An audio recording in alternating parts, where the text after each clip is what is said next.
But we will make a start now. So today is a webinar run by our team. So we're the Newham Speech and Language Therapy Service to schools. And the topic we're going to discuss is how to create a communication-friendly environment at home. Okay, so what we're going to talk about today is communication and the importance of communication. We're going to talk about the skills needed for language and communication and how language develops. We're going to talk about what makes a good communication environment. So how can we give our children the enriched language experience to help them to develop their communication skills. And we're going to talk about some ways that you can use to develop your child's communication. Great. Thank you, Althea. So I'm just going to kind of give a brief overview of the importance of communication. So speech, language and communication plays a vital role in our lives. So without it, there are so many things that we wouldn't be able to do. And I think there's a lot of things we do without even knowing that we're using communication to do it. So being able to talk to and understand other people makes it possible to communicate with our families, buy things at the shop, build relationships, socialize and learn. So it's so important for so many things we do in our daily lives. So this is a really nice visual from the ICANN website. So firstly, children need to understand words, sentences and conversation. So before they can go on to use sentences, they first need to understand the language that they are hearing. And then once they understand, they can learn how to talk using words and sentences, which we call expressive language. So the use of language is expressive language and our understanding is our receptive language. And after expressive language develops, then our speech sounds begin to develop, that we can be understood by others. And then after all of these things have developed, then we can learn how to use our language socially, which we call pragmatic language. This is like talking to our friends and buying things in shops and doing all those things. So it's important to remember that children develop speech, language and communication skills at different rates. So some develop quickly and others may take longer. And I guess the most important thing is to remember that children have to understand words before they can say them. And we can support a child's communication skills by creating a communication-friendly environment. So that's kind of what we're going to talk about today. Okay, thanks, Emily. So we're now going to look through this pyramid. So this pyramid shows stages of language development. So if you see at the bottom of the pyramid, we've got finding motivating activities, creating reasons for communicating and providing spontaneous opportunities. So that's us as the communication partner, giving our children those reasons and opportunities to communicate. But we can see at the bottom, we've got looking, listening and sharing attention. So this is the first stage. And I always think about a young baby and we're talking maybe just a couple of months old. We would play games like peekaboo. We would see if we can point to things and see if they follow our points, see if their eye gaze moves. And that skill comes really, really early on. So it's that ability to look at the same thing as somebody else and to share attention on the same thing. And this skill is really, really important. It's one of our fundamentals of communication that we continue to support children with as they get older. And once children are able to focus on the same thing as somebody else, we can then start to play with them and interact about that. So it could be a really motivating toy that flashes, lights up and makes a noise. Those are the sort of toys that we would introduce to really, really young children because we're still developing their attention skills, their looking skills, their listening skills. But we can start to interact about it and play together with that toy. And play is what we call kind of our children's occupation. It's the thing that motivates them. It's what they're interested in. It's kind of like a child's job. So my job is speech and language therapist, but our children, their job is to play. That's what they do every day. That's how they learn. So that's why it's so important for us to interact with our children whilst they're playing and to learn about what motivates them. And that's how they're going to then start to understand language. So the words that we use in their play, they're likely to pick up quite quickly because they're going to be motivated and then want to share that and talk about it with us. So So they may start to understand a few words that we use regularly with them. So this may be during play, but also words that we use every day with them. So for example, if we're asking them to get their shoes, this is a word that they might hear very often every day if they're going for a walk. So a child is likely to understand that word before they're able to say it, because they've heard it in the same setting each time they go outside. And when they've heard that word lots and lots and lots of times, and they feel confident they understand it, they may then copy that and say it after you. So then they're starting to use their expressive language and talk and use that word. And our children may start to learn lots and lots of words, but they may not have all of their speech sounds yet. So they may be able to say the word fish, but they might say it as dish, or for banana, they might say nana. So they know the word, they're talking, they're using that word, but they're not yet able to put all those sounds together yet. So pronunciation and speech comes right at the end. But we can support children with our adult-child interaction skills all the way along that pyramid. And so we want to continue to be, speaking with them at their level to make sure that we're adapting our language to meet their needs. So this is another way of looking at language development. So if we think of it as a tree, so for a tree to be able to grow, it needs to have a good solid foundation. So it needs to have its roots. So if we think of those skills are at the bottom under the ground as the roots. So we've got things like gestures, turn taking, looking, initiating, imitating. So imitating is another word for copying. Facial expression, sharing attention, waiting, vocalizing. So before our children are able to say words, they may babble and make sounds. And that's a stage of language development. So all of those skills at the bottom are our foundation, our fundamental skills. And our child needs to be able to have those to be able to then develop their further skills, such as words. And then we think of that as the trunk of the tree. They're starting to use the skills they've got to learn to understand some words and say some words. And then eventually the branches will grow and the apples will grow on the tree. And then that's when they start to be able to use sentences. So putting some words together, ask and understand questions, and then finally have conversations. So once they've learnt the ability to put words together, they can then take turns and interact with somebody else to have a conversation. So in terms of, I mentioned earlier about adapting our language to meet the needs of our child. And this display here really shows that. So this child here, he's standing on a step that says sounds, signals with communicative intent. So that's the level that he's at right now. Now the parent, as you can see, has got one foot also on that step, but then also a foot above it. And that's exactly where we want us to be as the communication partner. We don't want to be where the person is right at the top, which is often what we find when we may do observations of our children. The parent or adult may be using sentences with that child, but sentences are going to be too much for this child to understand because they're not at that level yet, and there'll be a big communication gap between the child and the adult. So in order to create a good communication environment, we need to be at the same level as the child, so copying their sounds they're making and maybe adding on a gesture.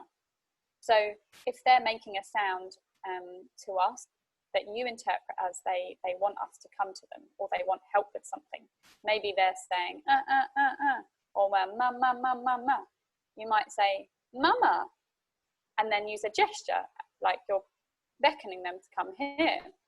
So you're modeling to them. If they want to, if you think that they want you to come to you, you're using their sound, but then you're adding a gesture on that you interpret that they, so you're teaching them how to extend their language.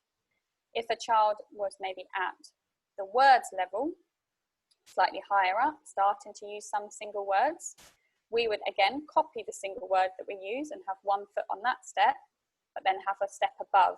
So then maybe put some words together. So if they were playing and maybe saying the word car, they're playing with cars, we might copy that word, but then add another add another word on. So we might say car, driving the car, or car, red car. So we're always repeating and copying the level that our children are at, but then extending.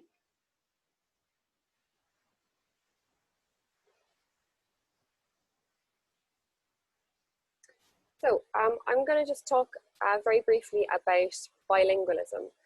So a question that parents often ask us is, do I have to teach my child English? And the answer is no. So being bilingual is a huge asset. And we know that a lot of the families that we work with have 2 languages or sometimes 3 languages. So using any language will help your child to learn how to communicate. And once children know how to use one language, they can usually learn another one quite quickly. So it's kind of just about using whatever language you're comfortable with around your child.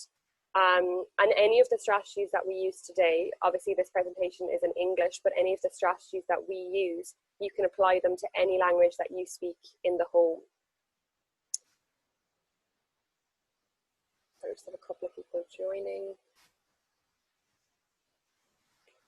So I speak 1 or more languages. Which one should I use with my child?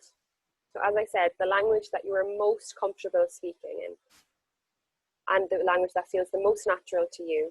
So using your stronger language will allow your child to have a natural and fluent model of how to talk.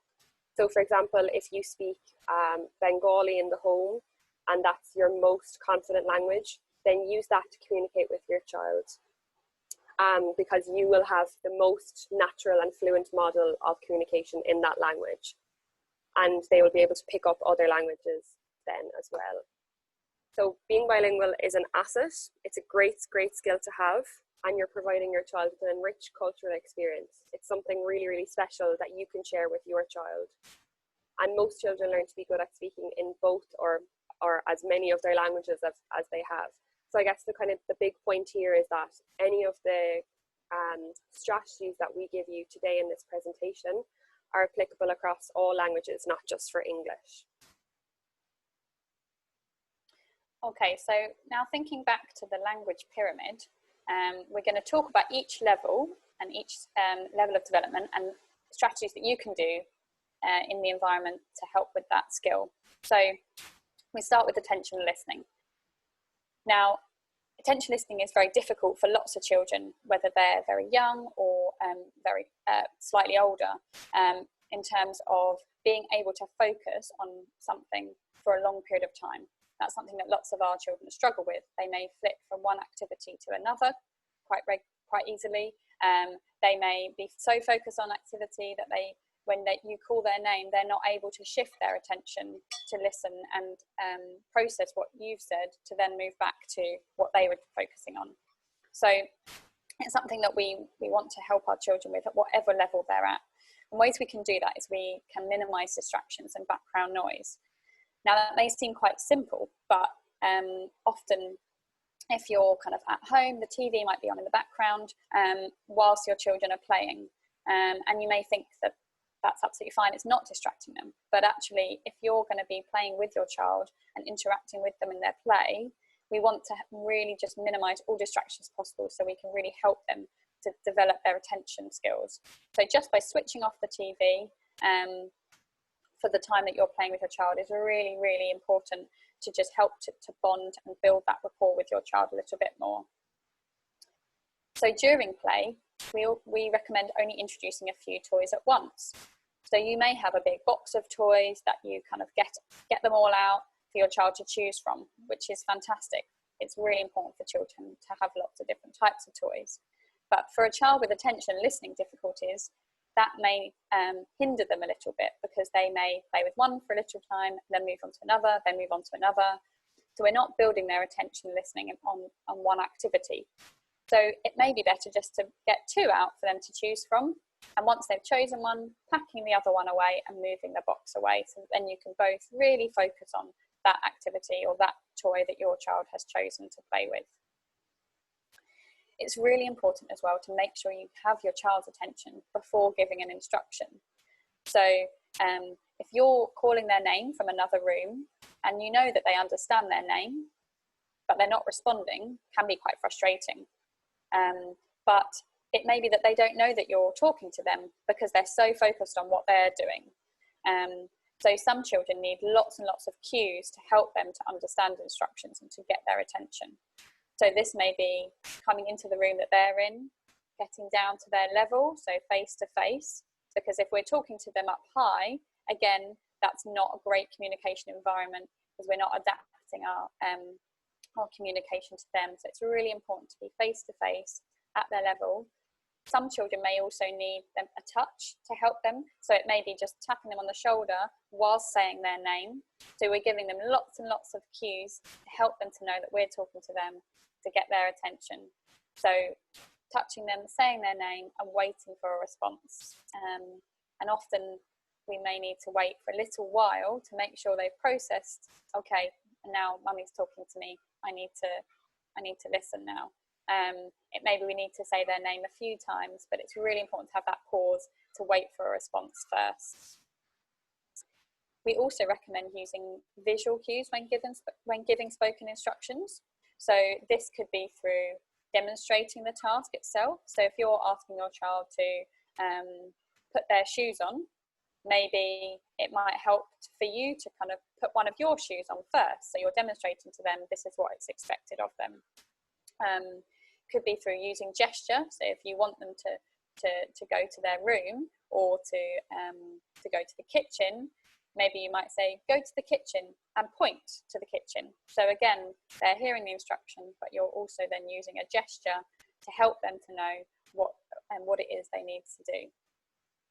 Sometimes we use objects to help with understanding and attention listening. So it may be similar to demonstrating a task, but it might be just by holding up the object that you want them to go and get or to do. So if you're asking them to put their socks on, and maybe holding up that object, holding up that sock so that they know that's what is expected of them. We also use pictures and symbols or writing at school. So all of these visuals are really, really important to help children to understand the words that we're saying and to help get their attention. Often if we use an object or use a picture as well as the spoken word, more likely to grab a child's attention because it's probably quite colourful, it's visual. We're giving them the same information but in two different channels.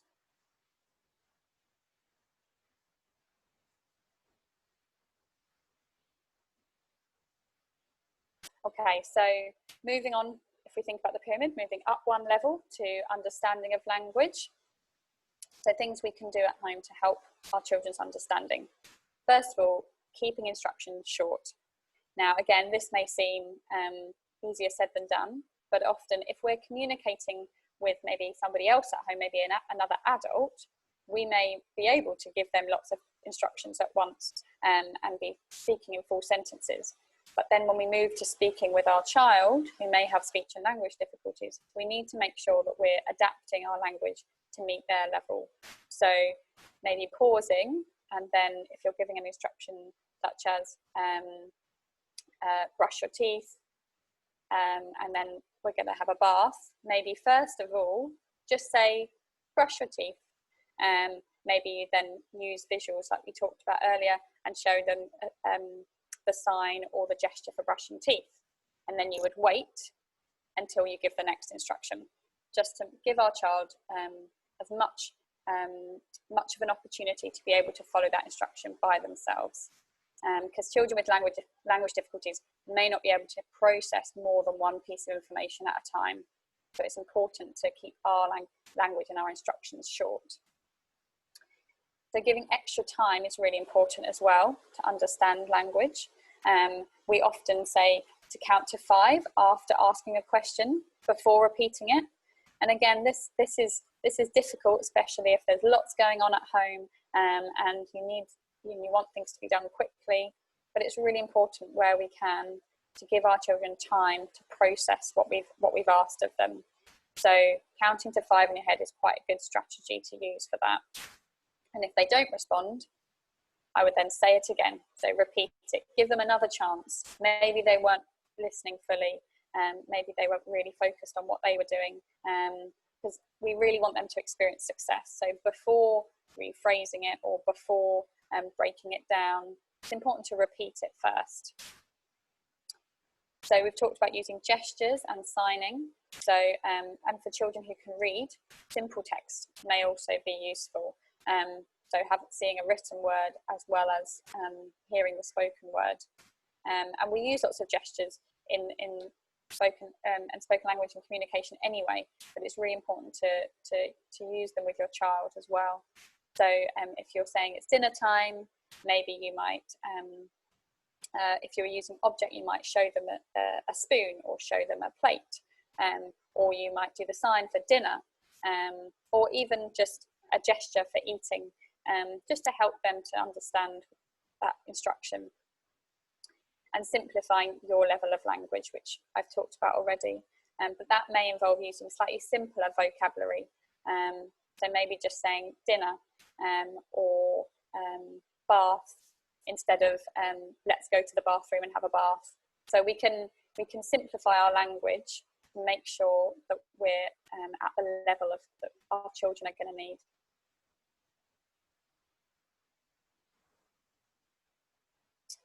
Okay, so now we're going to talk about the next level of communication development, which is understand. Oh no, sorry, we're still at understanding. So if a child has understood a question or instruction, we need to make and check that they have. So we may encourage them to let us know whether they've understood. This may be by asking them for a thumbs up or a thumbs down, and think about why they might have failed to understand. Did we use too long a sentence? Was it too complex, the grammar we used? Maybe the words we used were unfamiliar to them. If we usually always use the words dinner time, but then maybe we said meal time the next day, maybe that's why, because they've not heard that word in that context before. So it's really important to think about the real specific of the words that we're using so that we can help our children to understand as much as possible of the language that we use. We can also monitor the pace of our talking. So often as adults we can talk quite quickly, but for a child with language difficulties, sometimes if we talk quickly, it's too much for them to understand, and the pace may make them feel stressed or anxious, that they may switch off and not be able to focus. So just by slowing down and giving them that thinking time, we can help their understanding. Great, thank you, Althea. So I'm going to briefly talk about the use of questions. So as adults, when we communicate with children, often we have a tendency to ask them loads of questions like, what are you doing? What color is that? But we kind of talk about using the adding a word strategy, which I think Althea will talk a little bit more about in a little bit. But basically, if we're asking questions to children, then they have to really think quite hard of an answer, and they have to have the vocabulary to answer the question. So if we think about a jar of sweets, so if we imagine for a child that learning language is like filling up a jar of sweets. So each word, each sentence, each gesture that they learn is one sweet. So if we add a word to the child's communication, we are putting sweets into their jar. So like Althea was saying, if your child is at a one-word level where they're saying car, and then you want to add a word by saying red car, so you're adding the word red to their vocabulary. When we ask questions to a child, they have to think of a word to answer, and you take sweets out of their jar.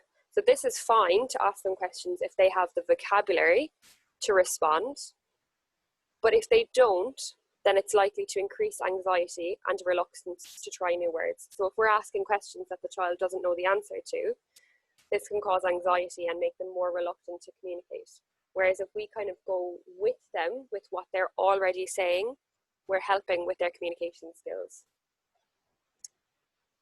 So we've kind of talked about visuals already, but they're so important for communication, and there are all kind of different types of visuals that we use when we communicate. So Visual strategies can enhance spoken or written communication, and they really help with understanding as well. So as adults, there are so many visuals that we use that we don't even realize help us to understand. So we use things like diaries and calendars, road signs, to-do lists, icons on a computer screen, or we count on our fingers. So we all rely on visual support when communicating, and it can really help children with language difficulties to help with their understanding of language. So these are just some of the types of visuals that we can use with children who have language difficulties to help with their communication. So things like pictures and pointing and gestures, just like Althea was saying. So there are so many different ways you could give the same instruction. So if you're saying to a child, you know, do you want a drink? You could say, do you want a drink, by doing a sign for it. You could say, do you want a drink, and point to a cup. You could say, do you want a drink, and show them a bottle. You could draw a picture. There are so many ways to give the same instruction, but it just helps to consolidate their understanding so that they can follow instructions more easily if they have difficulties. So I'm just going to talk a little bit about auditory memory. So auditory memory is, if I give you an instruction, it's about your ability to remember that instruction and to carry out what I've asked you to do. So you have to hold that piece of information in your head and then carry out what you need to do. So strategies for children who do have auditory memory difficulties, some of them are quite similar to the strategies we talked about for children who have difficulties understanding language. So chunking information is a really useful strategy. So breaking it down into steps, or using fingers to show the child how many things they have to remember.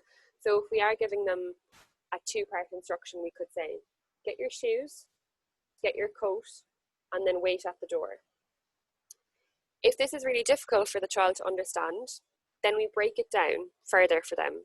So we say to them, get your shoes, we wait, they get their shoes, and then we give the next instruction.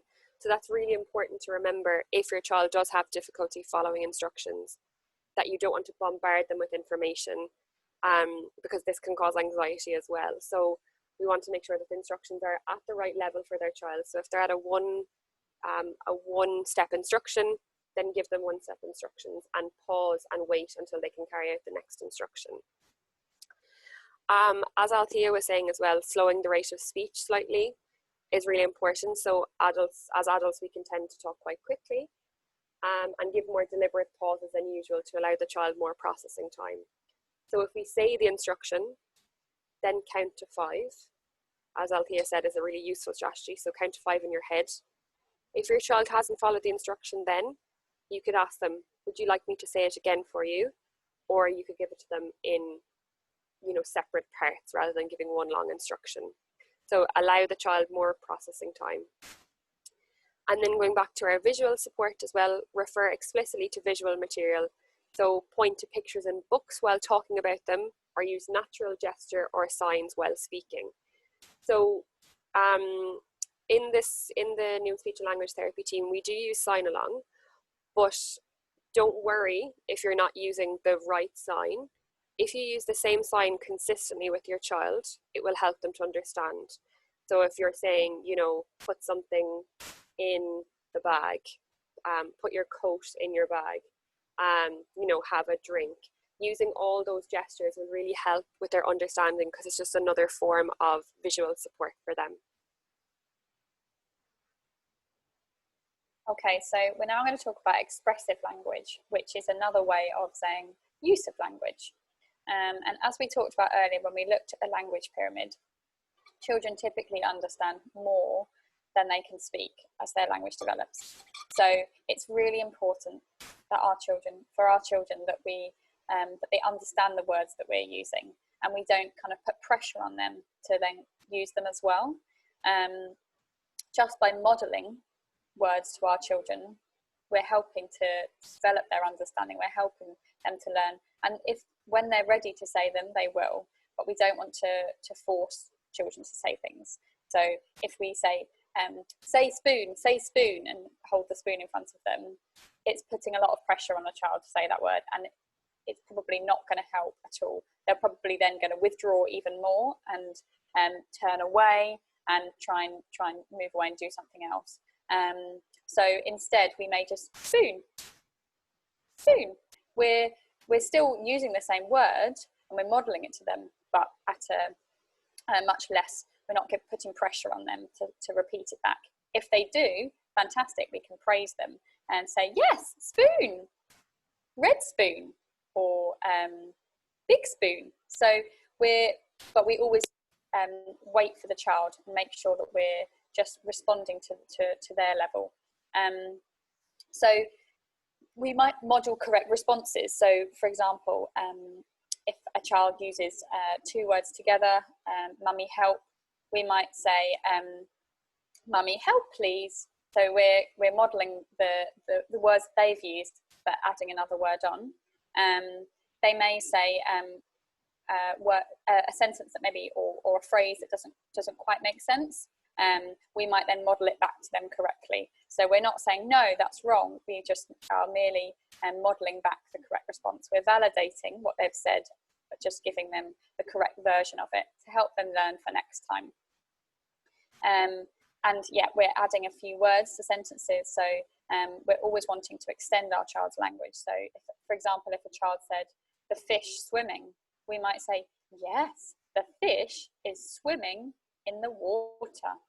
So we're copying it back to them, but use a correct grammatical form of the sentence, but also making sure we're keeping that slow rate to really emphasize the words that we're saying.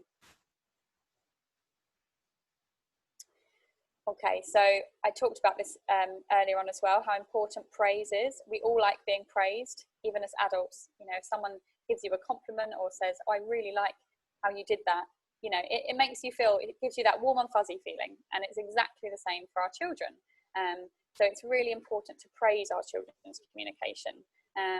And if they've used a new word or a short phrase, we want to help them to experience that feeling and fit that feeling of success. So it's really important that we acknowledge that, say, oh, yes, well done, it's a cup, or it's a car. And children's language can change so much from day to day. So it's really important that we kind of keep on track with the words. Sometimes I recommend you may note down some words that your child uses just to kind of remember. Or maybe you spend just 10 minutes a day and you just note down all the words that they say during that time, all the sounds that they make, just to keep a log for your benefit, and also then just to help you to know exactly the level that your child is at, to make sure that you can help with their expressive language even more. And we can use praise not just to do with our child's language, but it could be to do with their play. So if they built a really tall tower with their bricks, we might say, oh, wow, I love your tower. Great work. So we're acknowledging that even if it's just 4 bricks together, we want to make our children feel as confident as possible with their communication and as comfortable with us as a communication partner. Another thing we can do to help expressive language is to emphasize keywords with what we call slightly exaggerated intonation. So, for example, we might say, yes, the mouse is under the box. So I've put slightly more emphasis on that key word that maybe we want our child to learn, or to kind of to process a little bit more than maybe the other words. And again, like Emily said, we may use, even if we don't know the proper sign for under, which is like this, under, we may just use our own sign, but as long as we're consistent, that's absolutely fine. We do have a video link there. Yep. So we'll...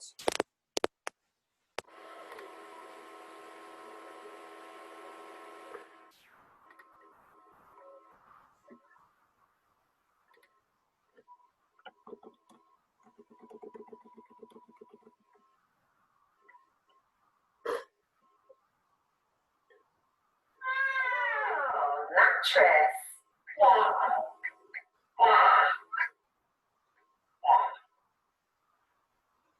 Bed. I do that bed.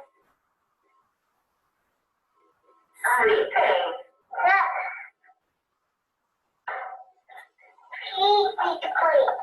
Inside. Okay.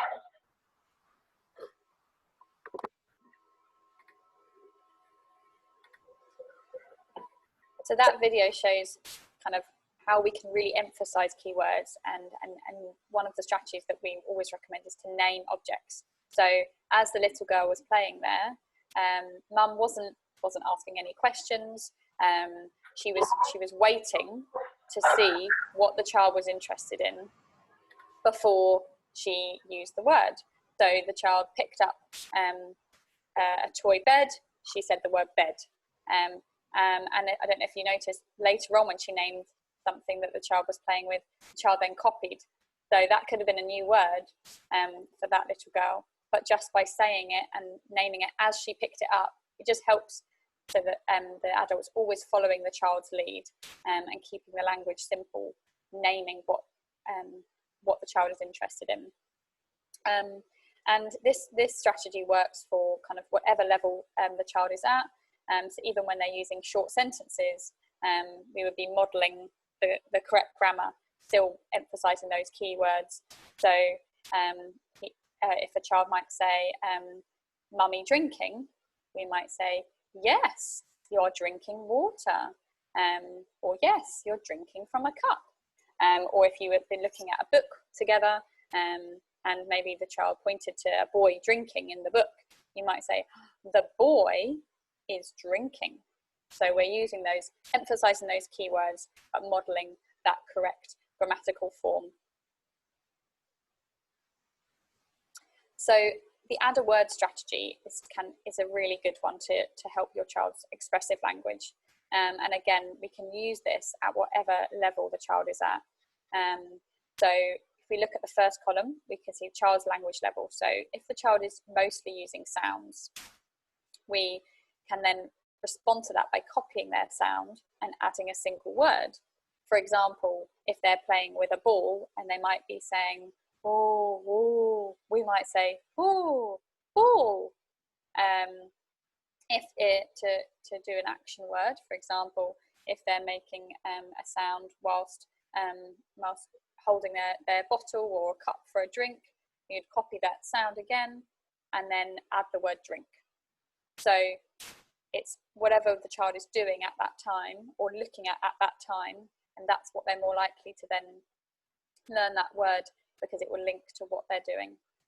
If they're using single words, we might copy that word and make a two-word phrase. For example, if a child said the word juice, so you might say more juice. Or if they're maybe playing with a dolly, and they might say dolly or baby, we might say Dolly's having a bath. So we're kind of modelling what the word they've said is and then adding another word on. If they're using phrases, such as two-word phrases, again, we copy their phrase and add a word on. Or three-word phrases, again, copying the three-word phrase and adding a word on. So, for example, if they said, "Daddy gone work," we might say, "Yes, Daddy's gone to work in London." So we're copying the words they've used, but making it that little bit longer to continue to extend their language. And we can also use the adding strategy in everyday activities, and this is no extra work for you as parents. So just throughout the day, for example, in this picture, it's snack time or breakfast time, and there's lots of different words that we can add in to just this simple everyday activity. So for example, we can use describing words as they're eating. We might say the word crunchy or cold or sweet. Just as they're eating, we would just be using those words to help develop their vocabulary. And we might name the objects they've got in front of them, the food and drink that they're having.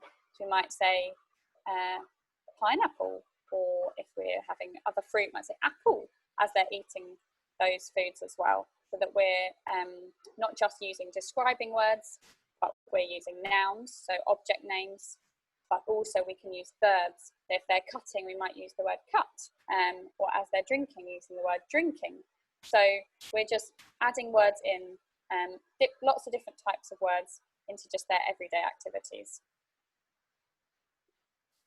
Thanks, Althea. I'm getting a little bit conscious of time, so I'm just going to go through this quite quickly, but the presentation will be available afterwards. So verbal reasoning is thinking about those why questions. So it's a more kind of complex area of language that develops much later than kind of understanding of just simple instructions. So questions like, why do you think that happened? What will happen next? Why is someone feeling a certain way? That's all those verbal reasoning skills. So things that we can do to help our children if they have difficulties with these skills is providing extra time for a child to answer questions. So no different for asking other questions or giving instructions. Giving them extra time is such a good strategy to use. So a child with language difficulties will often lack confidence in giving their opinions, but with extra time and encouragement, they may be able to do this. And also repeating those questions. If after you've counted 5, you don't get a response, repeating those questions or asking them if they need you to break it down further. So if they need you to break it down further for them, we could use simpler questions first as a scaffold. So if we're looking at a book, or it could be like a reading comprehension task that they have in school, we use simpler questions first to get them to those why questions. So first of all, asking, who is that? What's he doing? What's happened? Why do you think he feels sad? Then you can ask those why questions after you've asked kind of the simple questions. You can also support the child to underline key points in the text. So if they're doing homework at home, for example, as I said, reading comprehensions, underlining key points in the text will be really helpful to help them pick out the key parts of information and help them answer those more complex questions. And then you could also look out for real life situations which may develop problem solving and reasoning skills. So again, this involves no extra effort. So things that you do during the day, if you're sitting down for dinner and you say, we don't have enough chairs, what should we do? So encouraging them to problem solve and find solutions is a really good real life scenario for them to use these kind of reasoning skills. And then social communication, we briefly talked about this earlier, is how we interact with everyone around us, so friends and family. So for children with social communication difficulties, things that we can do to help them are to praise good social skills. So if they're doing good listening, or when they take turns and ask for help.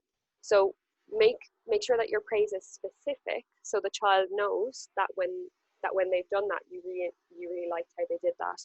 They'll do it again the next time. So if you said, I really liked how you took a turn in the game with your cousin. So being really specific about that, I like how you took turns. During group activities, if they do find it difficult to take turns, you could prompt them by asking, whose turn is it next? Give the students opportunities to participate in news sharing sessions. So this probably is more for school, but you could also do it as a family. So this allows the child the opportunity to interact socially with a group of people and to share a piece of information that they know a lot about. So this will help with their confidence as well. You could also model feelings across the day to teach your child to label their emotions. So you could, show them your face and you could say, oh, I feel sad because it's raining outside, and explain that. Or label their emotions. Oh, I can see that you're happy, and being really explicit with naming those specific emotions. You can also use stories or even TV programs they watch, movies that you watch together as an opportunity to discuss how the character might be feeling. Or books that you read, you could say, oh look, how is he feeling? He's feeling angry. Or you could just ask how he is feeling, to talk about emotions.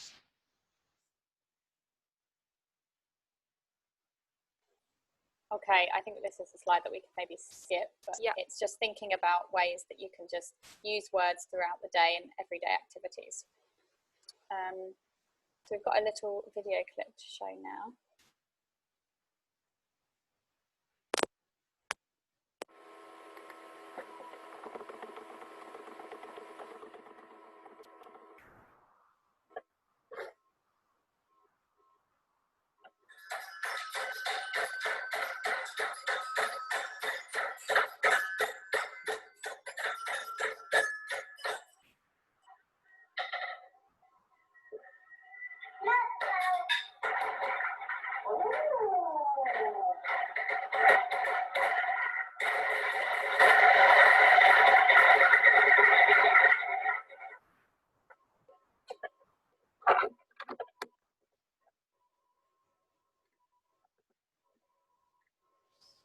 Okay, so that top tip shows how copying what your child is doing is a really good way of joining in, getting into their world, and then interacting with them. So following their lead throughout play. So she moves on to a different toy, mum followed, and just copied what she did. And then there were moments of shared interaction and eye contact. Okay, so just very briefly in terms of screen time, we kind of say to try to limit the time that your child spends watching a screen to a maximum of an hour a day. I guess the reason for this is that usually when we're watching screens, we're not interacting with the world around us. So we're very, very focused on that activity. So when a child is playing on an iPad, they're usually solitary, playing by themselves, and it doesn't allow for interaction with, siblings or yourselves as parents.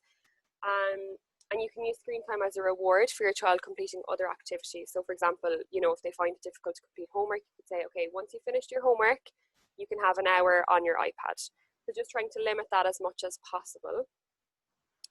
And then just in terms of play, so as Althea was saying, so play is kind of a child's job. That's their occupation.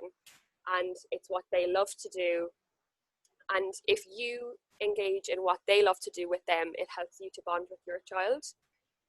It allows your child to explore their world and be confident in their environment. And it's also the foundation for good language and interaction skills. So if you think about,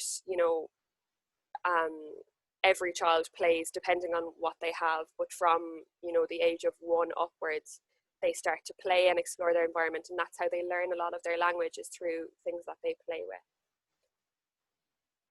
So special time. So we talk about trying to spend at least 5 minutes every day playing with your child on the floor. So, 5 minutes is really short. I know sometimes it can be hard to get those little moments in the day, but if you just cap it to 5 minutes every day with your child on the floor, let your child choose what they want to play with. So if your child is playing with Lego and you come into the room, you come in on their play and you go with what they're doing. So following their lead is really important. So if you go in and they're building a rocket with their Lego, and then you decide that, okay, let's build a tower. If that's not what they want to do, they're not going to be invested in that time. But if you come in and you go with the activity that they're already doing, it's going to create a lovely, communication, interaction, and they're going to be really interested because you're doing what they want to do. So tips that we give is, again, as I said, following the child's lead is really, really important. Don't ask lots of questions. As I said before, it can be really stressful for a child to ask loads of questions if they don't necessarily know the answer to it. Make sure you're giving lots of praise and make it specific. So you could say, oh, I really liked your rocket. Name things. So name any of the objects that you're using, and depending on your child's level of language. So if they have 2 words, if they're saying, oh, red brick, you could say, yeah, you have a long red brick. So you're adding a word there when you're naming. Use simple sentences, so again, at their level of understanding, and also give a commentary. So if they're doing things, you can comment on what they're doing. Like you could say, you're putting the red brick on top of the blue brick. So give a commentary of what they're doing, and that helps them to learn language as well. Okay, so things to use during special time. We recommend toy animals, cars, action figures, dolls and toy people, and Lego and bricks are also really great. And it's because these toys are quite interactive, and they allow for those opportunities to communicate about. For example, because cars move, you can build a tower with the Legos. So the play, it can help the play development of your child. So these are the toys that we recommend for special time. And the OWL strategy is a really important one. And OWL stands for observe, wait, and listen. So it might be difficult for you to join in with your child. They may much prefer playing on their own. So it may be that you observe them first, watch them play for a little while before you join in. And wait until you know what your child has chosen to do. They may move from one activity to the other whilst they settle. So it's important to wait before we join in to help them to feel as comfortable as possible, and then we can join in with that activity that they have chosen. And listen to what they're saying or the sounds that they're making before we join in, because as I said earlier, language can develop so quickly or change so much from day to day. It's important that we listen first so that we know exactly what level to match for our child's language.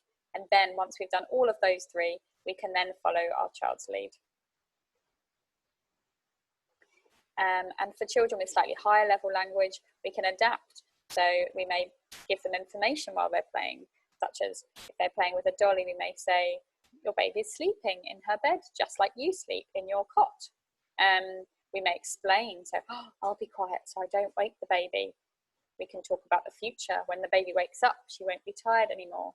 So there are lots of ways that we can adapt the activity that our child is doing to extend their language even further. Another thing that's really valuable, as I said, is reading stories. So reading stories is really valuable. You know, there's so many pictures in books that we can talk about. You know, you can get stories that, you know, are at the right level for your child's level of understanding and their use of language. So, you know, if they're at a 3-word level, we don't want to be reading a really long book to them with loads of information. We want to be reading books that are at the right level for them. It's also a really nice way to do special time because it's kind of a one-on-one time with your child where you're sitting alongside them. And you can also use books, you know, in different ways just to talk about the pictures, you know, without even reading the story, and ask questions. So some of the, I guess, top tips that we've mentioned today. So owling. So as Althea just said, observe, wait, listen, and then follow your child's lead. So add and adapt to extend your child's language. So as we said about adding a word, so if they're at 1 word, add another word so there's 2 words. Simplify your language. Break down and repeat instructions. I would also say waiting as well is really important. So giving your child the opportunity and the time to understand what you're saying. And also the use of visuals, whether that's signing, gesture, pictures, anything like that.